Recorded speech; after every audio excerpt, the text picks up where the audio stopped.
என்னன்னா எல்லாவற்றையும் தங்கத்தை புடமிடுகிறதை போல புடமிடுவார். நம்மளுடைய கிரியைகளை எல்லாம் அதில் நிலைச்சிருக்கிறதற்கு தான் ரிவார்டு, அதில் நிலைச்சிருக்கிறதற்கு தான் பிரதிபலன் உண்டு.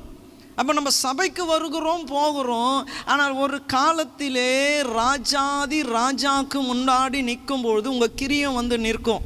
எவ்வளோ நிற்கும்னு நினைக்கிறீங்க உங்களுக்கு? ஆமாம், இவர் 50 வருஷமாக இந்த சர்ச் மெம்பரு, 40 வருஷமாக சர்ச் மெம்பரு, இவர் பிறந்ததுலேருந்தே கிறிஸ்துவ குடும்பம்தான். இதெல்லாம் சரிதான். கர்த்தருக்கு என்ன? ஆண்டவராகிய இயேசு கிறிஸ்து அவர் மலை பிரசங்கத்திலே அதை போதிக்கிறார். கர்த்தாவே கர்த்தாவே என்று சொல்லுகிறவர்களுக்கு தயவு அல்ல, என் பிதாவின் சித்தத்தின்படி செய்கிறவன் எவனோ. இன்னைக்கு ஏசப்பா ஏசப்பா ஏசப்பா இதெல்லாம் நம்ம டெய்லியும் தான் சொல்லின்னு இருக்கிறோம். ஆனால் அவருடைய சித்தத்தின்படி என்ன செய்கிறீங்க?